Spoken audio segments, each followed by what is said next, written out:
4.3 question number 7 है। Rustam runs 5 shopping centre worth ₹5 crore last month he paid a property tax ₹10 lakh in total.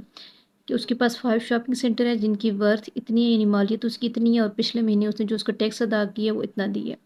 तो हमने इसमें find क्या करना है कि find the rate of property tax. पहले रेट फाइंड करना है, यानी परसेंटेज की निकालनी है। तो हम यहाँ लिख लेंगे कि 5 शॉपिंग सेंटर वर्थ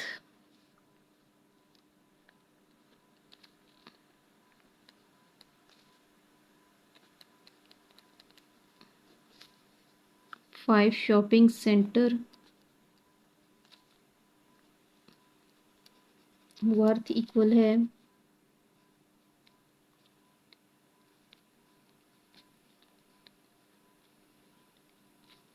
और हमें दूसरा क्वेश्चन में दिया हुआ था कि पेड, उसने टैक्स पेड किया, तो हम यहाँ लिख लेंगे पेड प्रॉपर्टी टैक्स।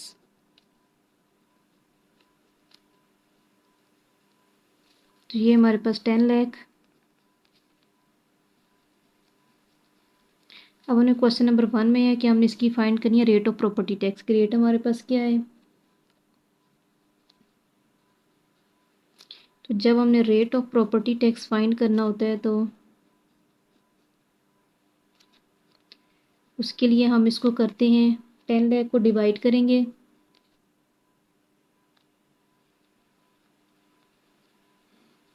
इसके साथ,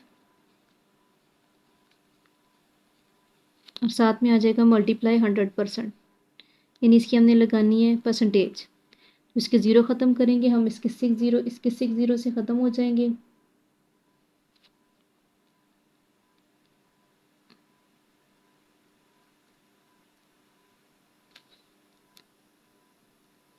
इसके 6 ज़ीरो इससे ख़त्म होंगे, यहाँ से ये ज़ीरो इससे ख़त्म होकर 5 1 ज़र 5 और 5 2 ज़र 10।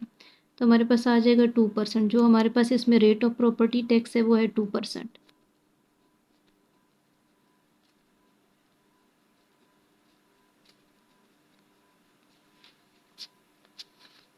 अब इसका सेकंड पार्ट था कि हमने फाइंड करना है find the property tax of each shopping centre at the same rate. कि हमने एक, यानी हर शॉपिंग सेंटर का जो टैक्स है वो निकालना है कि एक शॉपिंग सेंटर का वो कितना टैक्स दे रहा है।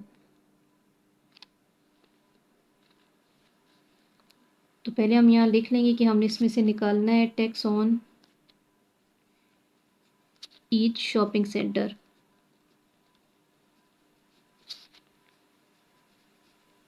अब क्वेश्चन में हमें दिया हुआ था कि 5 शॉपिंग सेंटर वर्थ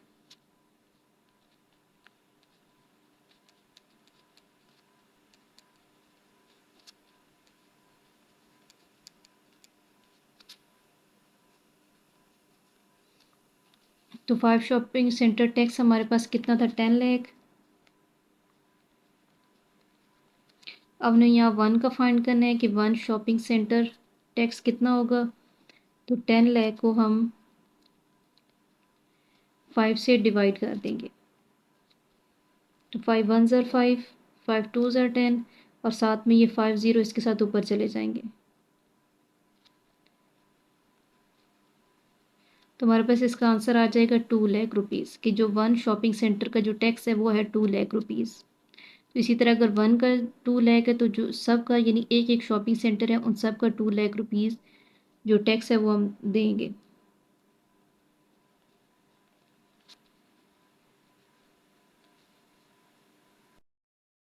अगला क्वेश्चन है कि general sales tax at the rate of 17% return on electricity bill is ₹170। कि एक इलेक्ट्रिसिटी बिल के ऊपर रिटर्न यानी लिखा हुआ है सेल्स टैक्स 17% और बिल हमारे पास है ₹170। तो calculate the total electricity bill, हमने फाइंड करना है इसको टोटल बिल कितना आएगा। तो हम यहाँ लिख लेंगे, अब टोटल हमने फाइंड करना है तो हम यहाँ लिखेंगे लेट द बिल, या लेट द इलेक्ट्रिसिटी बिल हम कर लेंगे इसको।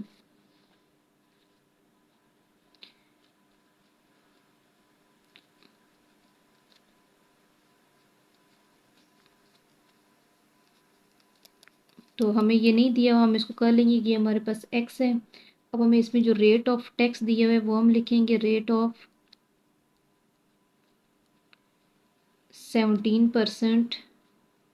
17% था हमारे पास जर्नल सेल्स टैक्स, तो हमने इसको GST लिख लिया है। तो इक्वल हमारे पास कितना था, ₹170। हम यहाँ पे लिखेंगे 17% ऑफ x इक्वल है 170। अब परसेंटेज हमने यहाँ से ख़त्म करनी है तो इसका 100 लगाएंगे, मल्टीप्लाई x इक्वल है 170। अब इसको यहाँ से ख़त्म करना है तो जब इसको यहाँ से ख़त्म करेंगे तो ये यहाँ पे आ जाएगा x, और यहाँ पे जब ये इक्वल के दूसरी तरफ आ जाएगा तो ये हो जाएगा 100/17। कटिंग करेंगे इसकी, 17 1 ज़ार 17, और ये ज़ीरो पर चला जाएगा। 100 को 10 से मल्टीप्लाई करेंगे तो ये हो जाएगा 1000। x की वैल्यू आ गई है। और x हमारे पास क्या हमने लिया था, बिल हमने लिया था कि x इन बिल हमारे पास है 1000।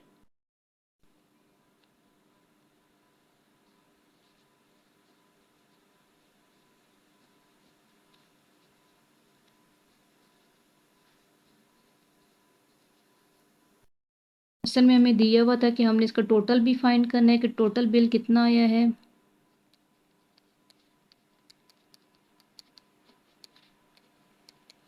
तो हमारे पास जो अभी बिल आया था वो था 1000, और क्वेश्चन में हमें दिया हुआ था कि 17% टैक्स के साथ वो था 170। तो हम इन दोनों को प्लस कर लेंगे तो हमारे पास आ जाएगा 1170। ये हमारे पास टोटल बिल इसका। अगला है इसका क्वेश्चन नंबर 9 कि original factory price of a motor car is ₹8 lakh. कि एक जो ओरिजिनल प्राइस है मोटर कार की वो है 8 lakh. Amount of GST is ₹95,000। Find the rate of GST। हमें इसमें अमाउंट ऑफ GST भी दी हुई है, हमने इसका रेट यानी फाइंड करना है, परसेंटेज इसकी फाइंड करनी है। तो हम इसमें लिख लेंगे original price of motor car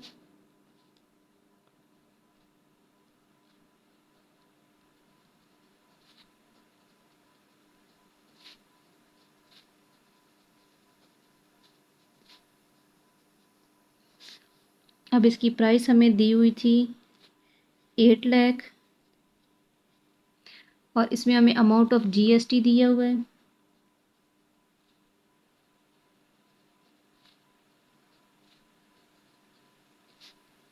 equal है 95,000 रुपीज़। अब हमने इसमें रेट ऑफ GST फाइंड करना है। तो रेट ऑफ GST फाइंड करने के लिए हम करेंगे इसको 95,000 डिवाइड बाई 8 लाख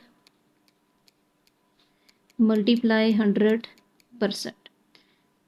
इसके 3 ज़ीरो से ख़त्म हो जाएंगे और इसके 2 ज़ीरो से ख़त्म हो जाएंगे।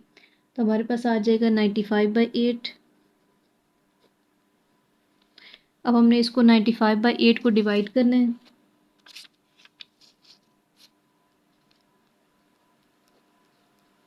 8 1 ज़ार 8, माइनस किया 1, 5 को नीचे उतारेंगे तो 8 1 ज़ार 8, माइनस के यहाँ पे 7 आ जाएगा। 7 नहीं जाता है कि टेबल में पॉइंट लगाएंगे, पॉइंट का 0। अब हम इसमें करेंगे 8 8 ज़ार 64, माइनस किया 10 में से 4 गए 6, यहाँ से इस पॉइंट का 0 लगेगा। 8 7 ज़ार 56, माइनस किया 4 और पॉइंट का 0 लगाएंगे तो ये 40 हो जाएगा। 8 5 ज़ार 40, ये हमारे पास पूरा पूरा हो जाएगा 11.875।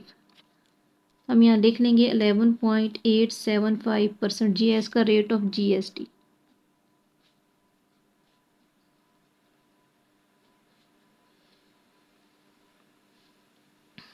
अगला क्वेश्चन है, दिया हुआ है कि Asma bought the following item from a super store. अब पहला इसमें है कि 10 litre cooking oil at the rate of 250 per litre. Second है 5 kg sugar at the rate of ₹80 per kg। Third में 2 bottle of tomato ketchup at ₹120 per bottle. ये करके हमने इसका फाइंड करना था, calculate GST eight the rate of 17% on each item paid by हर। कि पहले हमने ये फाइंड करना है, उसके बाद इसका हमने GST फाइंड करना है, और फिर उसके बाद नेट GST टोटल कितना इसका GST होगा वो भी हमने देखना है। तो हम इसका फर्स्ट पार्ट लिख लेंगे पहले।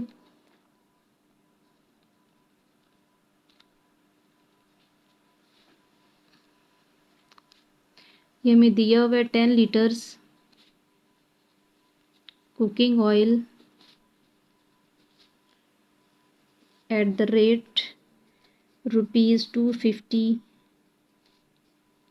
पर लीटर। इसमें है कि 1 लीटर की प्राइस हमें दी हुई है 1 लीटर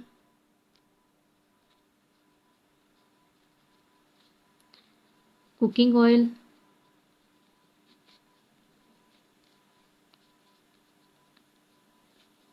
प्राइस ऑफ 1 लीटर हमें दिया हुआ है, ये है हमारे पास 250, और हमने फाइंड करनी है 10 लीटर ऑफ। तो 10 लीटर जब फाइंड करनी है तो हम सिंपल इसको 10 से मल्टीप्लाई कर देंगे, तो हमारे पास आ जाएगा 2500। अब इसमें था कि इसका हमने जीएसटी फाइंड करने और रेट ऑफ 17% था, तो इसी के साथ हम यहाँ पे कर लेंगे रेट ऑफ जीएसटी इक्वल है 17% ऑफ 2500। परसेंटेज का 100 लग जाना है और 2500 ऐसे ही, इसके 2 ज़ीरो इससे ख़त्म होंगे। 17 को हमने 25 के साथ मल्टीप्लाई करना है,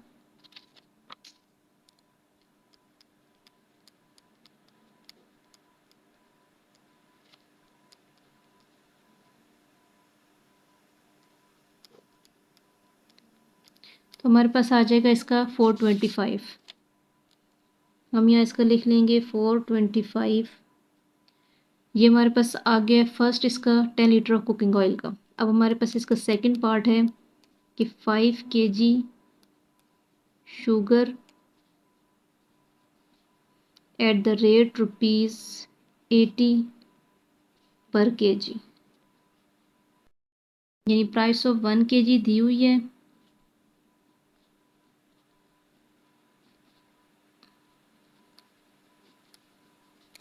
इक्वल है 80, और हमने फाइंड करना है प्राइस ऑफ 5 kg शुगर। तो हमने 80 को 5 से मल्टीप्लाई कर देंगे, तो हमारे पास ये आ जाएगा 400 रुपीज़। अब हमने इसका भी जिस तरह रेट ऑफ जीएसटी निकाला है पहले का, हम इसमें भी करेंगे रेट ऑफ जीएसटी। तो वो हमारे पास होता है 17%, सब में 17% के साथ ही करना है, तो 17/100 मल्टीप्लाई 400, इसके 2 ज़ीरो से ख़त्म हो गए। 17 को 4 से मल्टीप्लाई किया तो हमारे पास आ जाते हैं 68, तो इसका जीएसटी है 68। अब इसका थर्ड पार्ट है कि 2 बॉटल ऑफ टोमेटो केचप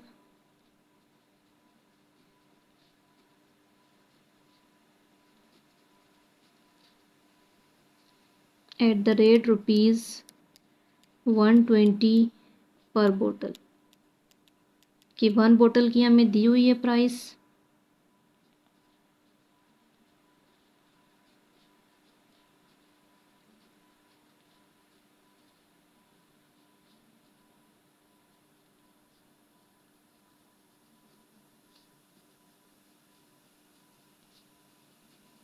तो 1 बोतल की प्राइस हमारे पास है 120, और हमने फाइंड करनी है 2 बोटल्स की प्राइस, तो 2 के साथ हम इसको मल्टीप्लाई कर देंगे, हमारे पास ये आ जाएगा 240 रुपीज़।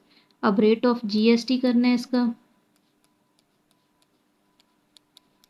17% ऑफ 240,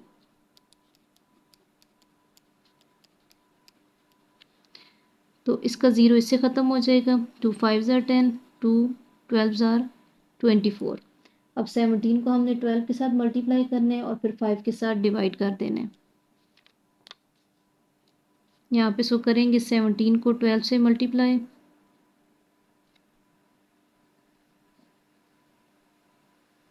तो ये हमारे पास आ जाएगा 204 डिवाइड बाय 5। अब हमने इसको डिवाइड करना है 5 के साथ, 204 को 5 से डिवाइड करना है, तो 5 4 ज़ार 20 होता है, माइनस किया ज़ीरो आ जाएगा, एरो डाल के 4 को उतारेंगे। अब 5 के टेबल में 4 नहीं जाता, तो हम यहाँ पहले इसको करेंगे 5 ज़ीरो, और ज़ीरो लगाने के बाद फिर हम यहाँ पे लगाएंगे पॉइंट, पॉइंट का भी यहाँ पे ज़ीरो लगेगा, तो 5 8 ज़ार 40, तो ये हमारे पास आ जाएगा 40.8। अब इसमें था कि टोटल जीएसटी कितने, हमें यहाँ टोटल जीएसटी भी लिखना है, तो टोटल जीएसटी के लिए हम पहले करेंगे कि फर्स्ट का हमारे पास आया था 425, प्लस शुगर का हमारे पास आया था 68, प्लस टोमेटो केचप का है 40.8। इन तीनों को हम प्लस कर लेंगे। तो पहले पॉइंट वाला ऊपर लिख लेंगे 40.8। अब 2 नंबर हमने लिखने हैं तो 2 पॉइंट हमने पहले लगा लिए। अब हमारे पास क्या है 425 है, तो पॉइंट से पहले हम लिखेंगे 425 को 425.0। दूसरा हमारे पास क्या है 68 और साथ में 0.0, तो इसको प्लस करेंगे तो हमारे पास आ जाएगा 533.8। ये इसका टोटल GST।